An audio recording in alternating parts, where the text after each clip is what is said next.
कैसे हैं आप लोग? बहुजन समाज के लिए हक अधिकार चाहता हूँ, उनके लिए व्यवस्था चाहता हूँ, वो सर्वजन के लिए लड़ना चाहती है।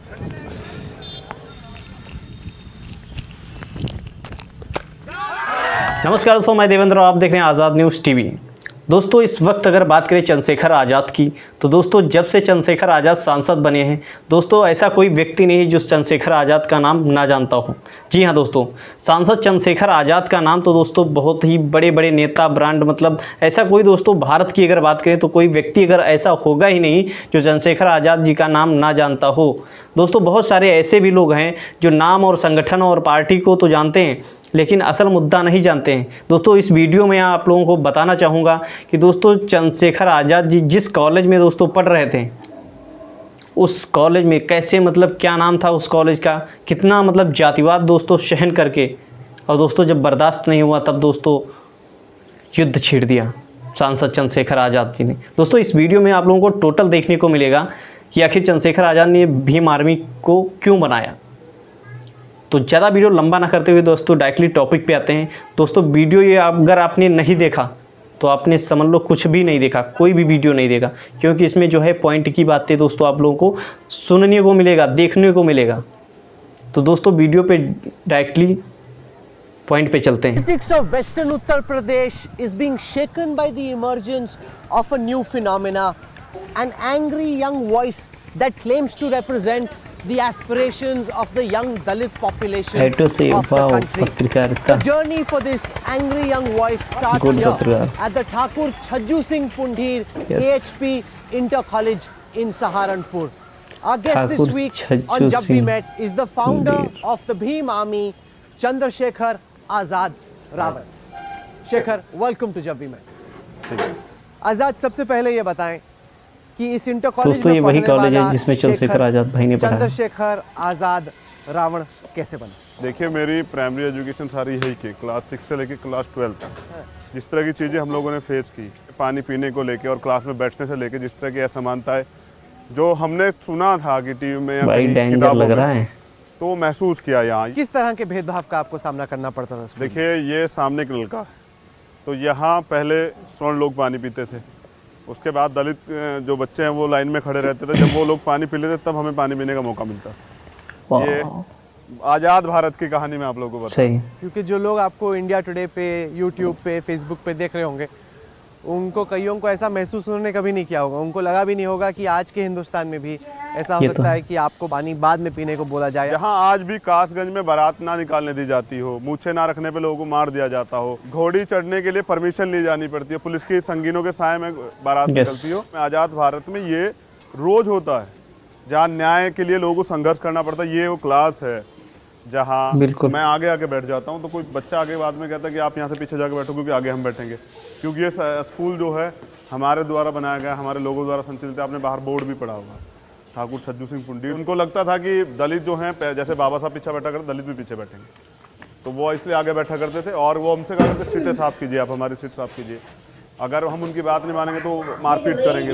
कई बार ऐसा होता था कि कुछ टीचर भी जो है पार्शलिटी करते थे, अगर किसी की पिटाई की शिकायत करने पे तो बोले कौन सा बड़ा काम हो गया, कुछ नहीं हुआ। कि जब हमारे एक बच्चे का हाथ टूट गया, सर फूट गया, तो ये शिकायतें पुलिस स्टेशन चली गई, कमेटियाँ बनी। कमेटियाँ बनने के बाद निष्कर्ष ये निकला कि हमें लगा कि कमज़ोर आदमी का कोई साथी नहीं होता है, ना पुलिस ना कोई अन्य व्यक्ति, तो फिर हमें भीम आर्मी का निर्माण इसी कॉलेज की लड़ाई से करना। आपके फादर भी अध्यापक थे, वो भी टीचर थे? वो अध्यापक थे। उनको भी शोषण का, एक्सप्लॉयटेशन का सामना करना पड़ा? लंबा समय मेरे फादर के साथ मेरा समझ सकते हो, भीम आर्मी ऐसे नहीं बन गई भाई। तो अक्सर मैं उन्हें कहता था, इस तरह की चीज़ें मेरे सामने रखते थे कि भैया हम चमार हैं तो हमें पानी पीने के लिए लोगों से पूछना पड़ता है। तो उन्होंने मुझे बताया कि जब वो पहली बार किसी गांव में पढ़ाने गए, स्वर्ण जाति के गांव में, तो वहाँ लोगों ने कहा कि मास्टर जी गिलास कहाँ, आपका अपना गिलास नहीं लेके आया क्या, और आपको गिलास अलग रखा जाएगा आपका। तो ये सब चीज़ें उन्होंने मुझे बताई कि आज भी आज़ाद भारत में कॉन्स्टिट्यूशन होने के बाद भी ऐसा मानता है, लागू है पूर्ण रूप से, और ये देश के लिए अच्छा नहीं।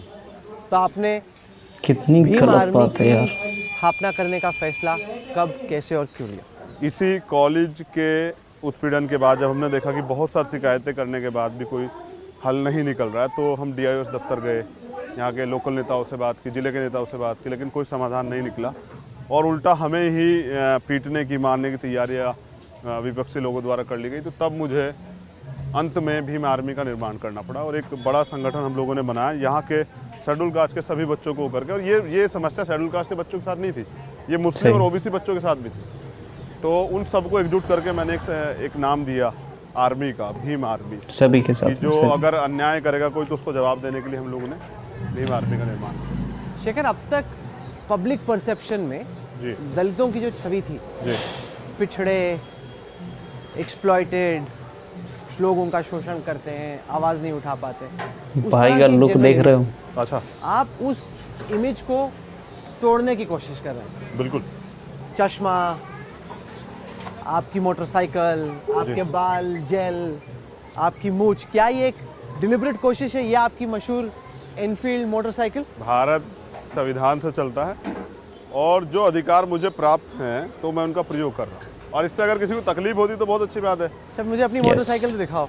यहाँ पे लिखा है आर्मी, ये है आज़ाद, और यहाँ पे बुलेट्स, हाँ, और आपकी जो कीचेन है उसमें आज़ाद। भी बंदूक है। हाँ, मतलब टशन पूरा है साहब आज़ाद का। का श्री राम ने कहा कि बैलेट के साथ बुलेट की तैयारी भी रखनी पड़ेगी। हाँ, अगर इस देश के संविधान पे देख आ रहे हो? जाती है तो हो सकता है पूरा चलो है भाई का। बुलेट की भी। हाँ, क्योंकि वो जब तो नक्सली ऐसी बात करते हैं। जब संविधान नहीं रहेगा तो फिर जो कार्मिक ऐसा मानता है वो चरम पे चली जाएगी। नहीं, पर नक्सलियों वाली बात तो नहीं करनी चाहिए ना। इसको बुलेट मत मानिएगा, ये वोट वाली बुलेट, ये चलने वाली है 2019 में। ये भी बुलेट है और ये भी बुलेट है, लेकिन मैं जिस बुलेट की बात कर रहा हूँ, यहाँ भी फौजी। हाँ, फौजी, क्योंकि आर्मी जो है परमानेंट तैयार रहती है 24 घंटे। तो कितनी बड़ी है आपकी आर्मी? अब मेरे हिसाब से जितनी देश की आर्मी है उसके लगभग बराबर की आर्मी है। 26 प्रदेशों में काम कर रही है भीम बहुत आर्मी। बड़ी। तो जितनी देश के लिए जरूरत है आर्मी की, उतनी बड़ी आर्मी। देश का कानून कहता है हेलमेट पहननी चाहिए, आप नहीं पहन रहे हेलमेट। आपने पहना तो है। अरे आपको भी फॉलो करना चाहिए रूल। मैं बड़े आराम से गाड़ी चलाऊंगा। गांव में जो है हेलमेट प्रतिबंधित नहीं है। पत्रकार लपेटने की कोशिश कर रहा भाई को, ये आप अपनी लेकिन मूंछ पे भाई भी काफी भाई है मेहनत ना। करते हो, हाँ? हाँ, मुझे ये- सम्मान के निशान ये ऊंची रहना चाहते हैं। अरे है ही जिससे नहीं लोगों को यार, तकलीफ लगवाना होती है। पड़ेगा। और मुझे वो काम बहुत अच्छा लगता है जिससे लोगों को तकलीफ होती है। पर जो पिछले जनरेशन के दलित लीडर्स थे गुड। वो टशन में इतना नहीं थे। आपकी भाषा में टसन, मेरी भाषा में गौरव है। एक बात है भाई, चंद्रशेखर आजाद का तेवर कुछ अलग ही। कि ये झूठा घमंड है आजाद का। कि लोग तो कुछ भी कह सकते हैं, लेकिन लोगों को कहना नहीं है। मेरे लोगों को पता होना चाहिए कि अब भारत में कॉन्स्टिट्यूशन की सुरक्षा के लिए भीम आर्मी है, सही। तो कोई उनके अधिकारों को छीन नहीं सकता। जय भीम।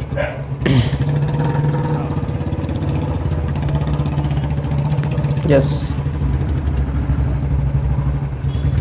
तो ये बताओ आजाद, आपका बहन जी मायावती से रिश्ता इतना खराब क्यों है? देखिए, मेरे किसी से रिश्ते खराब नहीं है, लेकिन मैं गुलामी नहीं चाहता हूँ। मैं बहुजन समाज के लिए हक अधिकार चाहता हूँ, उनके लिए व्यवस्था चाहता हूँ। वो सर्वजन के लिए लड़ना चाहती है, मैं सर्वजन के लिए नहीं लड़ना चाहता हूँ। जिन सही। लोगों ने इतने लंबे समय तक हमारे अधिकारों को छीन के रखा, आज मैं उनकी तरफ से काम नहीं करूँगा। मैं उन लोगों के लिए काम करूँगा जिनको सताया गया, जिनकी इतनी आबादी होने के बाद भी आज भी उनके पास देश में वो संसाधन है जिनकी जरूरत उन्हें। मायावती की पॉलिटिक्स में और आपकी पॉलिटिक्स में क्या फर्क है? मैं अभी पॉलिटिक्स नहीं कर रहा हूँ, अभी तो मैं सिर्फ बिल्कुल। देश के जो प्रधानमंत्री हैं, ऐसे प्रधानमंत्री जिन्होंने देश को जमीनी स्तर पे लाके खड़ा कर दिया, जहां देश मेरे हिसाब से 30 साल 20 साल पहले था, तो उनको शिकस्त देने के लिए हम लोग बनारस जा रहे हैं। आपने कहा मायावती सर्वजन की बात करती हैं, आप केवल दलितों की बात करते हैं। मैं तो मेरे को दलितों तो के लगता साथ है कि बहुजनों मायावती की बात करता पॉलिटिक्स ही हूं। बेहतर है। मैं बहुजनों की बात करता हूँ, और मेरी लड़ाई किसी सर्वजन से नहीं है। मेरी ये तो लड़ाई अधिकारों की है। ये लड़ाई मान सम्मान स्वाभिमान की है।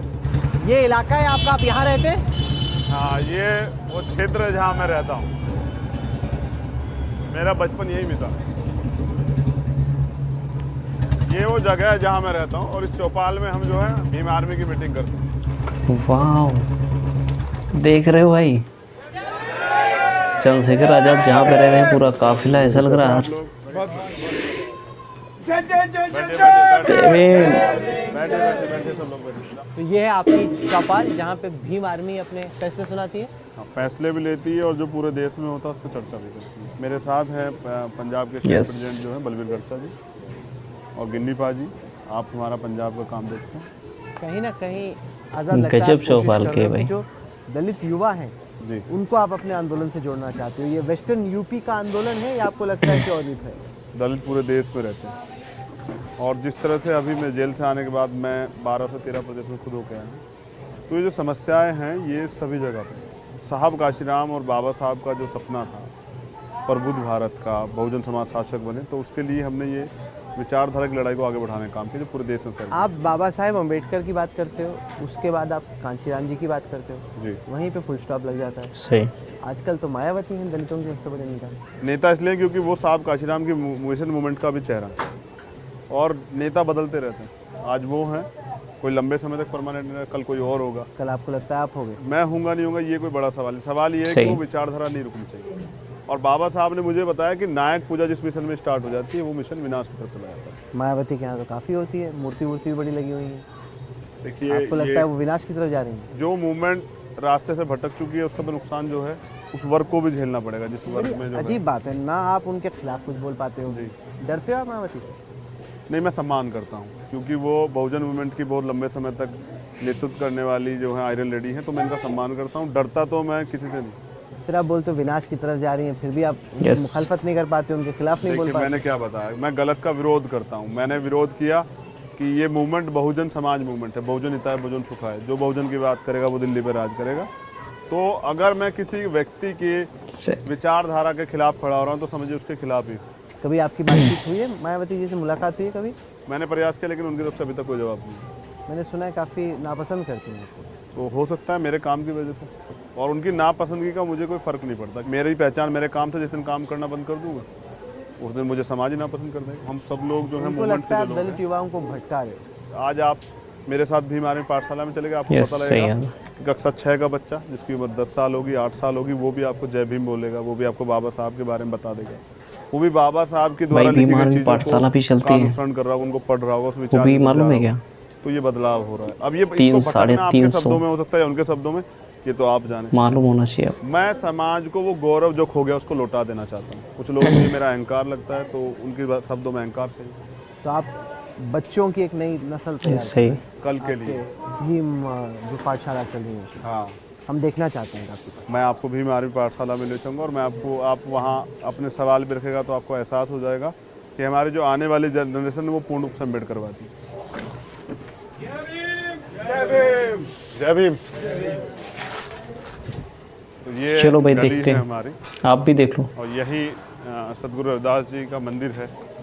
इस मंदिर से हमने जो है शानदार है यार, वाइस चंद्रशेखर भाई की आ रही है। उसको पढ़ा। जगह जगह आपने बाबा साहेब की भी सेइंग्स लगा। अभी मैंने जो है फेसबुक के पे लाइव आके कहा था कि हमें इस देश का शासक बनना है। कोई भी अगर आप काम करे उसके लिए पीछे एक उद्देश्य होना जरूरी है। तो हमारे पीछे यही एक उद्देश्य है, हमारे इस संघर्ष के पीछे, कि हमें इस देश का शासक बनना। नहीं, पर अगर आप अकेले रहे, केवल दलितों की बात करोगे तो कहाँ शासक बन जाओगे? शासक बनने के लिए आपको सबको साथ में लेके चलना। आपने शायद नहीं पढ़ पाया। बार-बार बोलते हो मायावती सर्वजन की बात करती है। मैं बहुजन की बात करता हूँ। इस देश का 85% वही वोटर है और वही देश में पीड़ित है। आप देखिए वो लिखा हुआ है जय बहुजन, और ये हमारी भैंस है। लोग बात करते हैं गाय की, गाय के सम्मान की, और कहते हैं कि गाय की सुरक्षा करो। तो हम यहाँ 3-3, 4-4 गायें पालते हैं घर पे। तो ये पेड़ नीम का है और ये कड़वा, ऐसे ही मैं कड़वा हूँ क्योंकि मैं सच्ची बातें कहता हूँ तो लोगों को तकलीफ होती है। मैं हाल में हमारा जो पॉलिटिकल स्टॉक एक्सचेंज का ट्रैकर आता है उसमें देख रहा था कि गाय को जिस तरीके से छोड़ा जा रहा है वो उत्तर प्रदेश में बहुत बड़ा चुनावी मुद्दा बन गया कि लोगों को समझ में नहीं आ रहा कि गाय के साथ ऐसा करना क्या। तो योगी जी ने व्यवस्था की तो है कि शराब के ठेकों पे भी उन्होंने वो रखवा दिया है, एक दान पात्र की 10 रुपये गाय के लिए जरूर दीजिएगा। समझ में ये नहीं आ रहा कि इंसानों की जान से ज़्यादा गाय कीमती होती है। शराब पी के लोग मर रहे हैं लेकिन योगी चाहते लोग शराब पिए। ये कहाँ बोला? बीजेपी की पॉलिटिक्स है भाई। कह रहे हैं कि लेकिन जनता समझ चुकी है। अलग से भी चाहिए तो ज़्यादा शराब पियेंगे तभी तो 10 रुपये देने के लिए वहाँ जाएंगे। अगर शराब के ठेके पे कोई नहीं जाएगा तो योगी जी को 10 रुपये कहाँ से देगा गाय के? नहीं, पर ये भी तो कहीं ना कहीं एक तनाव का मुद्दा है ना कि बहुत वक्त तक दलित समाज के लोग थे जो कि कैटल ट्रेड में अलग अलग तरीके से लगे हुए थे। टैनरीज का बिजनेस हो, ट्रेड का बिजनेस हो, और कहीं ना कहीं उससे एक क्लैश हुआ और वो क्लैश पिछले 4-5 साल में और उभर के सामने आया। ऐसा क्या था उसमें जिससे तकलीफ हो रही थी? दलित वर्ग के लोग क्या, वे तो गाय को पालने का काम करते हैं और उनसे दूध बेच के अपना घर का कारोबार चलाते हैं। पर काउ स्लॉटर का भी तो आरोप लगता है। नहीं, तो ये दलितों पे कहाँ लगता है? दलित कब करते हैं काउ स्लॉटर काम? दलित तो मरे हुए जानवर को उठा के लेके जाते हैं। जिंदा जानवर के लिए कहाँ दलितों पे आरोप पर ये लगता है ना कि कहीं ना कहीं कभी ना कभी कार्केसेस जो कि मरे हुए जानवर हैं उनको ले जाने के काम में भाई यही तो खासियत है एक। स्लॉटर का काम भी साथ साथ चलता रहता है गैर देखिए, कानूनी। ये भी एक तरह की बुराई जो है दलितों पे थोप दी गई है। मैं तो चाहता हूँ दलित मरे हुए जानवर उठाएं पत्रकार ना। महोदय योगी जी उठाएं, योगी जी के संग और फंसा लोग नहीं जो पाएंगे साथ अब। के वरिष्ठ लोग हैं वो लोग उठाएं, उनके परिवार के लोग उठाएं। बड़े लंबे समय से बहुजन मूवमेंट के जो भी नायक रहे उन लोगों ने प्रयास किया कि जो ये गैर बराबरी इस देश में चली आ रही ये दूर हो। और मैं पूरा प्रयास कर रहा हूँ अपनी बड़ी लंबी लंबी मूँछों के द्वारा कि हमारे बड़ी करनी है आपको ये मुझे। ये मूँछें बड़ी भी होंगी और ऊंची भी होंगी। ये टाइसन है हमारा, Tyson, Mike Tyson. Mike Tyson नहीं, टाइसन ही है, सिंपल टाइसन है। तो ये हमारे घर की रखवाली करता है हमारी गैर मौजूदगी में। चलिए मैं आपको अपना कमरा दिखाता हूँ। इस कमरे से मेरी बहुत सारी यादें जुड़ी हुई हैं। आप व्यक्ति पूजन की बात कर सकते तो आपने खुद भी अपने पोस्टर लगा रखे हैं। जब मैं नहीं होता तो इस फोटो को देख के घर पे माँ जो है सुकून महसूस करती है। कुछ लोग तो मुझे बहन मायावती का विरोधी बताते हैं। मेरे घर में तो जो है नायक के रूप में उनकी तस्वीर मुस्कुरा रही हैं, ऊपर बैठ के आपको देख रही हैं। हाँ, बस पता नहीं क्यों मुझसे नाराज है। ये मेरे फादर की तस्वीर है, वो भी मुझे रखते थे तो उन्होंने देख मुझे रहे हो? स्वाभिमान से सम्मान से जो सिखाया। बहुजन समाज के लोग हाल में आप चंद्रशेखर बीमार थे। आजाद को प्रियंका अभद्र गांधी वाड्रा आपसे मिलने आई। बातें बोलते हैं उनके क्या लिए। बातचीत हुई आपकी और प्रियंका की? और उन्होंने मुझसे बस मेरे हाल पूछे कि भाई कैसी तबीयत है और आपके संघर्ष में हम लोग आपके साथ हैं। इतनी बात हुई, मैंने उनसे शुक्रिया अदा किया क्योंकि चलिए एक अछूतपन जो है कि कोई हमसे मिलने नहीं आता, कोई तो मिलने के लिए आया। अगर प्रियंका कहें आओ कांग्रेस में जुड़ जाओ फिर तो मैं बहुजन समाज की राजनीति चाहता हूँ तो वो मैं अपनी दम पे सही मुझे बात ऐसा लगता है कि मुझे वो खुद ही तैयार करनी पड़ेगी क्योंकि कांग्रेस तो पहले दलितों की ही पार्टी शुरुआत में होती थी, काफी दलित जुड़ते थे। तब तो कोई दल ही नहीं था ना। आपकी जब मुलाकात हुई प्रियंका गांधी से जी तो रिपोर्ट्स आई कि मायावती इससे बड़ी नाराज है। नहीं, मुझसे नाराज़गी ठीक है, मुझसे तो होनी चाहिए क्योंकि मैं काम करना बंद करूँगा मेरी नाराज़गी सबसे ख़त्म हो जाएगी। लेकिन प्रियंका जी से उनकी क्यों नाराज़गी ये हो जाने।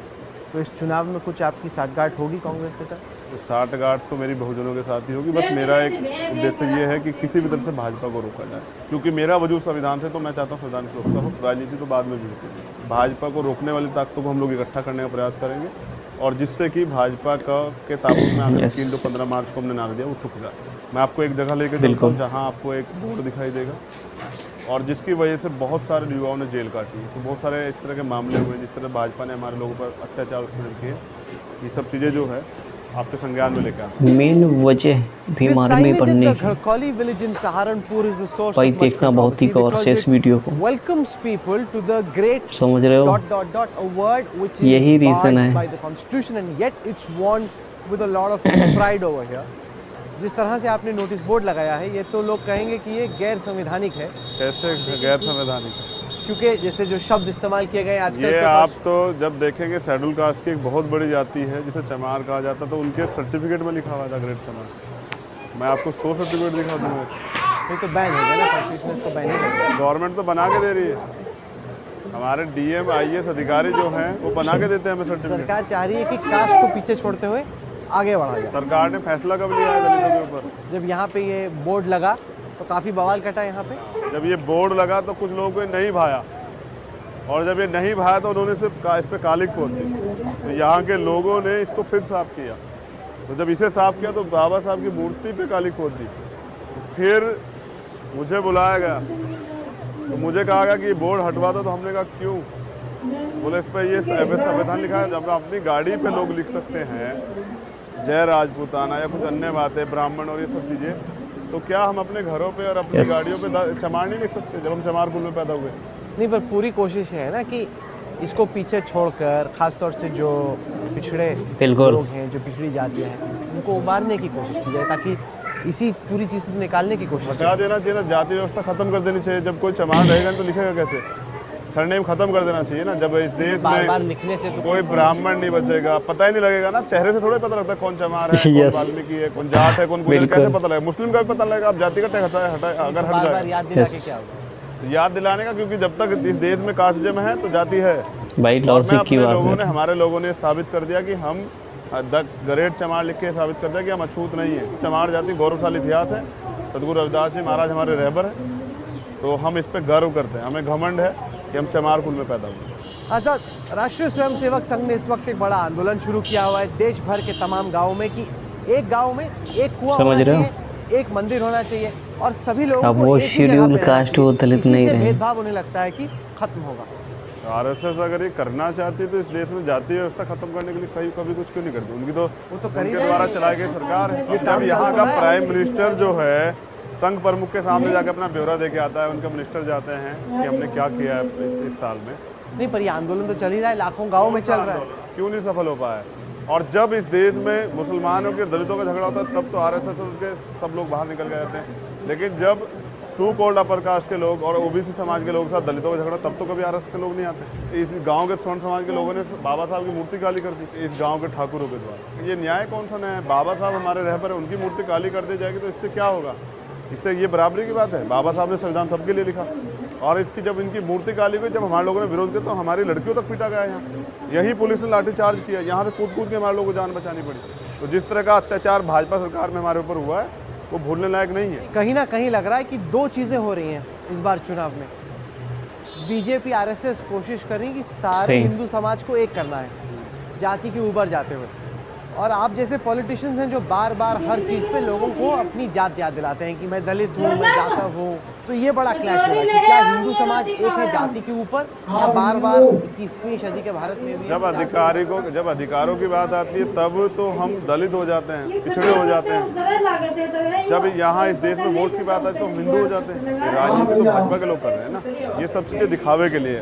वो दोबारा से हमें छलना चाहते हैं तो हिंदू का टैग लगा रहे हैं, मगर इस बार हम उनके छलावे में नहीं आने। बिल्कुल। आपने अनाउंस किया है कि इस चुनाव में वाराणसी से प्रधानमंत्री मोदी को टक्कर देंगे। वाराणसी में प्रधानमंत्री की स्थिति काफ़ी मजबूत है, उनसे पंगा लेके क्या होगा? आप तो पहली इनिंग्स में ही हार जाएंगे, पिट जाएंगे। मेरी लड़ाई हार जीत की नहीं है। आज मैंने जैसे आपको बताया कि मेरे वहाँ चुनाव लड़ने से सियासत में संघ का जो वजीर है, वजीर आजम, वो खतरे में। और जैसे मैंने आप बताया, लोग कह रहे हैं कि बहुत कमज़ोर हैं आप, तो मैं बता रहा हूँ मैं सिपाही हूँ और शतरंज में एक सिपाही भी जो है वो वजीर को मार सिर्फ मौका लगेगी देर। पिछले बार के चुनाव में अरविंद केजरीवाल को भी लगा था कि वो वाराणसी से लड़के नरेंद्र मोदी को टक्कर देंगे, टूट गया उनका अहंकार। देखिए, मैं अहंकार से नहीं लड़ रहा हूँ। मोदी ने जो किया है इस देश में दलितों के लिए, पिछड़ों के लिए, मुसलमानों के लिए, उससे पूरा देश पीड़ित है। कड़वे शब्दों में तो जिस तरह का भ्रष्टाचार के खिलाफ लड़ाई लड़ने की बात कही थी, रोजगार देने की बात की थी, तो 2 करोड़ से ज़्यादा लोग जो हैं बेरोजगार हो गए उनकी सरकार में। तो पूरे देश का यूथ परेशान है। बीएचयू में लाठीचार्ज हुई थी, वो आज भी नहीं भूले वहाँ के। अगर आप बिजनौर से लड़ते, नगीना से लड़ते, वेस्टर्न उत्तर प्रदेश में, आपको नहीं लगता कि कहीं चांस था जीतने का? ठीक है, आप लोग लड़ना और चुनाव जीतना उद्देश्य होता तो मैं सुरक्षित सीट कोई भी चूज कर लेता। मेरा उद्देश्य सिर्फ यही है कि जो इस देश में मतलब सभी से मिल भी रहा है भाई यार। जो अब उनकी जो ये धर्म की राजनीति को चलने मिलेगा। आप लोग ठीक है?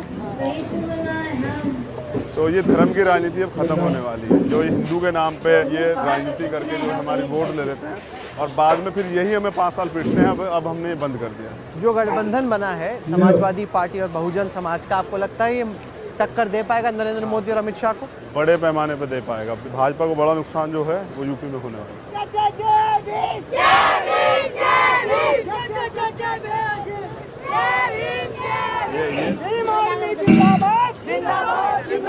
बच्चों में जोश दिख रहा है। तो ये बताएं आज़ाद कि ये भीम आर्मी की पाठशाला आप लोग कितनी चलाते हैं?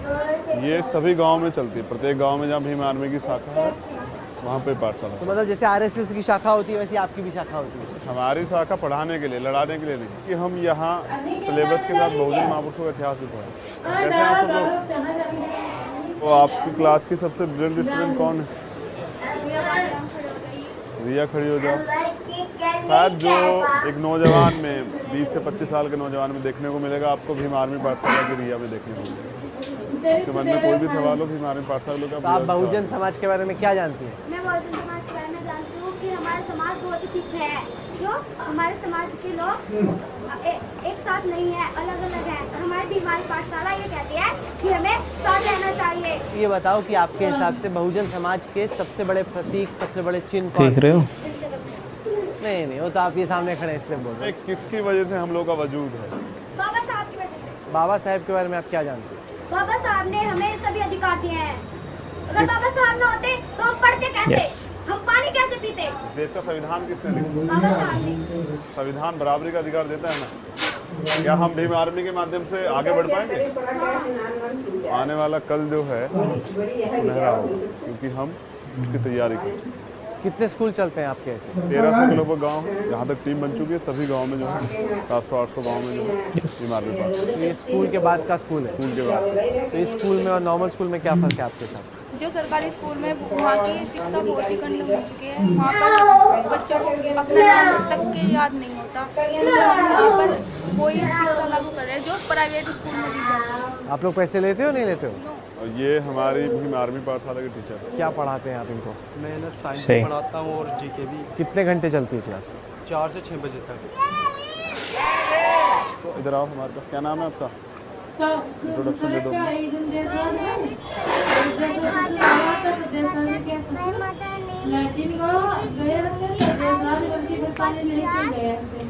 वाओ, इंग्लिश हमारा एक है कि बाबा साहब ने हमें शिक्षा एक ऐसा देख दिया रहे हो है यार। जिससे हम लोग जो है इस देश में गैर बराबरी खत्म कर सकते हैं और इस देश के विकास की जो मुख्य धारा है उसमें जुड़ सकते हैं। भारत सोने की चिड़िया था, लेकिन अब तो लुटेरे ने लूट लिया। तो सबसे बड़ा ठग तो अभी दिल्ली की गद्दी बैठा हुआ है, तो उसे हटाने की जिम्मेदारी भी हमारी है। तो आपको अपने ऊपर केस करवाने का बड़ा शौक है, मैं देखता हूँ। हाँ, बहुत शौक है। कितने केस हैं अब तक आपके ऊपर? 57 केस हैं आपके ऊपर। अब जब अन्याय होगा तो अन्याय के खिलाफ आवाज़ बुलंद करने का मुझे शौक है, और इसी शौक में जो है अक्सर प्रशासन मेरे ऊपर मेहरबानी से मुकदमा। सबसे खतरनाक वो नेशनल सिक्योरिटी एक्ट का था। उससे भी मैंने कहा था उससे भी कोई खतरनाक हो लगा दो। चमार डरते वरते नहीं है। तो आज़ाद दिन भर पॉलिटिक्स ही करते हो कि कुछ खेलने कूदने का भी शौक है? मैं पॉलिटिक्स भी करता हूँ, सोशल मूवमेंट भी करता हूँ और क्रिकेट भी खेलता हूँ कभी कभी। बैटिंग तगड़ी है कि बॉलिंग तगड़ी है? नहीं, बैटिंग अच्छी कर लेता हूँ। हो जाए दो हाथ? हाँ बिल्कुल बिल्कुल, मुझे अच्छा लगेगा अगर आप बॉलिंग करें। दोनों।